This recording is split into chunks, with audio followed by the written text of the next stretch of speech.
नमस्ते। चलो आज हम सब मिलकर एक कहानी सुनते हैं, एक ऐसे जादुई बगीचे की जिसका नाम है भारत।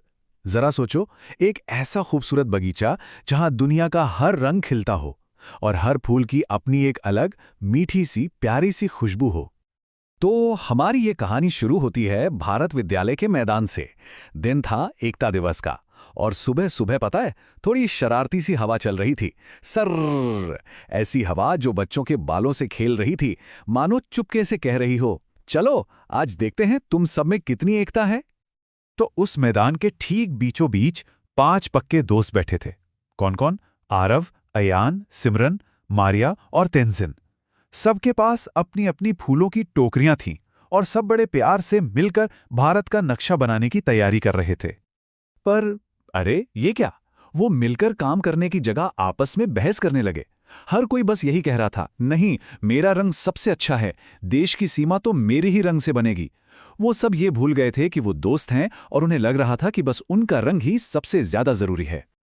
लगता है हवा को उनकी ये लड़ाई जरा भी अच्छी नहीं लगी। तभी तो अचानक से हवा का एक और जोरदार झोंका आया और फुस करके उनकी सारी पंखुड़ियां हवा में उड़ गईं और एक दूसरे से मिल गईं। नारंगी, सफेद, लाल, पीले, नीले सारे रंग अब एक साथ थे, जैसे कोई इंद्रधनुष जमीन पर उतर आया हो। बच्चों को ऐसे उदास देखकर उनकी टीचर वर्मा मैडम बड़े प्यार से उनके पास आईं। उन्होंने सबके सिर पर हाथ फेरा और बोलीं, पता है पंडित नेहरू जी क्या कहते थे? वो कहते थे कि हमारा भारत मजबूत पर ना दिखने वाले धागों से एक साथ बंधा हुआ है। फिर वर्मा मैडम ने मुस्कुराते हुए कहा, और गांधी जी हमें सिखाते थे कि हमारी असली परीक्षा इसी बात में है कि हम इतने अलग अलग होकर भी एक कैसे रहते हैं।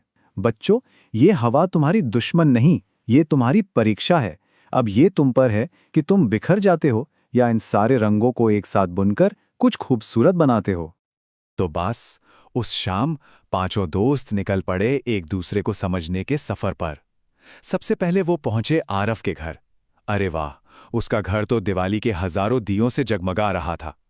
ऐसा लग रहा था जैसे सारे तारे जमीन पर उतर आए हों। पूरा घर रोशनी और खुशी से नहाया हुआ था। वहां आरव की दादी ने उन्हें गेंदे के फूल दिए और बड़े प्यार से समझाया, बच्चों देखो, ये दिया कभी नहीं पूछता कि सामने कौन खड़ा है, वो तो बस सबको बराबर रोशनी देता है। यही तो आशा है जो हर दिल में एक जैसी जलती है। इसके बाद सब पहुंचे अयान के घर और दरवाजा खुलते ही शीर खुरमे की मीठी मीठी महक ने सबका स्वागत किया। अयान के अब्बा ने बहुत गर्मजोशी से मुस्कुराकर सबको अंदर बुलाया और उन्हें चमेली के फूलों की टोकरियां दी। उन्होंने सभी बच्चों को गले लगाया। एक ऐसा अपनापन था उस गले मिलने में। और फिर वो बोले, जब हम ईद पर ऐसे गले मिलते हैं ना, तो दिलों के बीच की सारी दीवारें अपने आप गिर जाती हैं। बच्चों ने उस दिन सच में महसूस किया कि भाईचारा तो बस प्यार का एक एहसास है। उनका अगला पड़ाव था सिमरन का घर। वहां उन्होंने देखा कि उसका पूरा परिवार जमीन पर बैठकर गुरुद्वारे में लंगर के लिए गेहूं साफ कर रहा था। कोई थक नहीं रहा था, बल्कि सबके चेहरे पर एक अजीब सा सुकून और एक प्यारी सी मुस्कान थी। सिमरन के पिताजी ने उन्हें देखकर कहा, बच्चों, सेवा ही सबसे बड़ी प्रार्थना है। जब लंगर लगता है तो वहां कोई बड़ा, छोटा, अमीर, गरीब नहीं होता। सब एक साथ बैठते हैं क्योंकि भूख का कोई मजहब नहीं होता।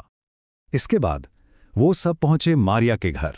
वहां दरवाजे पर एक बहुत ही सुंदर सा क्रिसमस का तारा टिमटिमा रहा था और उसकी प्यारी सी रोशनी में सबने मिलकर टोकरियों में लाल लाल गुलाब इकट्ठे किए। मारिया की मां ने उन्हें बड़े प्यार से समझाया, पता है यीशु ने हमें क्या सिखाया? उन्होंने सिखाया कि असली ताकत दिखाने में नहीं, दूसरों की सेवा करने में है। जो झुकता है वही असल में सबसे ऊंचा उठता है। अब उनका आखिरी पड़ाव था तेंजिन का घर। और वहां तो एक गजब की शांति थी। इतनी शांति कि हवा की आवाज भी सुनाई दे। बुद्ध पूर्णिमा की तैयारियां चल रही थीं और हवा में एक बहुत ही सुकून देने वाली खुशबू फैली हुई थी। तेंजिन ने बहुत ही धीरे से, शांति से कहा, जैसे कमल का फूल कीचड़ में खिलकर भी पवित्र रहता है, वैसे ही सच्ची शांति हमें बाहर के शोर में नहीं, बल्कि अपने अंदर ही मिलती है। अब जब पांचों दोस्त अपनी रंग बिरंगी मिले जुले फूलों की टोकरियां लेकर वापस स्कूल की ओर लौट रहे थे, तो सब चुप थे। पर यह चुप्पी उदासी की नहीं, समझ की थी। आज वो जान गए थे कि धर्म लड़ने के लिए नहीं, बल्कि जोड़ने के लिए होता है, ठीक जैसा हमारे प्यारे डॉक्टर कलाम साहब कहते थे। अगली सुबह जब सब अपना अपना काम दिखा रहे थे, तब बारी आई इन 5 दोस्तों की। उन्होंने कोई सरहदों वाला नक्शा नहीं बनाया था। नहीं, उन्होंने मिलकर जमीन पर एक बहुत बड़ी, गोल और इतनी खूबसूरत फूलों की रंगोली बनाई थी, जिसमें सारे रंग एक दूसरे में ऐसे मिल गए थे जैसे वो कभी अलग थे ही नहीं, जैसे वो हमेशा से एक ही थे। तब आरव आगे आया और बोला, स्वामी विवेकानंद जी ने कहा था, हम सब एक ही माँ की संतान हैं और हमारी माँ है भारत माँ। ये सारे फूल भी तो एक ही मिट्टी से उगे हैं, फिर ये अलग कैसे हुए? फिर सिमरन और मारिया एक दूसरे का हाथ थामे आगे आईं और बोलीं, और डॉक्टर अंबेडकर जी ने हमें सिखाया कि कोई भी देश तभी मजबूत बनता है जब उसकी बेटियां आगे बढ़ती हैं। आज हम सब ने मिलकर उस मजबूती की एक नींव रखी है। ये देखकर स्कूल के प्रिंसिपल मैम की आंखों में आंसू आ गए। उन्होंने बड़े गर्व से भरे हुए गले से कहा, बच्चों, रविंद्रनाथ टैगोर जी ने एक ऐसे भारत का सपना देखा था जहां मन में कोई डर ना हो और सिर हमेशा सम्मान से ऊंचा हो। तुम्हारी ये रंगोली अब किसी हवा के झोंके से नहीं डरती। तुमने आज उस सपने को सच कर दिखाया है। इसके बाद सारे बच्चे तिरंगा लेकर अपनी रंगोली के चारों तरफ खड़े हो गए। तब अयान ने सबकी आंखों में देखकर हिम्मत से कहा, नेताजी सुभाष चंद्र बोस ने कहा था कि एक इंसान एक विचार के लिए मर सकता है, पर वो विचार हमेशा जिंदा रहता है। हम रहें या ना रहें, पर एकता का ये विचार हमेशा जिंदा रहेगा। और फिर सारे बच्चे एक साथ बोले, एक ही आवाज में, ये फूल तो शायद कल मुरझा जाएंगे, पर इनसे जो हमारी एकता की खुशबू उठ रही है वो हमेशा जिंदा रहेगी। और यही खुशबू तो हमारा भारत है। हाँ, यही हमारा भारत है। एक दिल जिसमें धड़कते हैं कई रंग। हमेशा याद रखना, एक अकेली पंखुड़ी तो हवा में आसानी से उड़ जाती है, पर जब सारी पंखुड़ियां मिलकर एक फूल बन जाती हैं तो कोई तूफान उन्हें हिला नहीं सकता। जय Hind. Thank you for watching.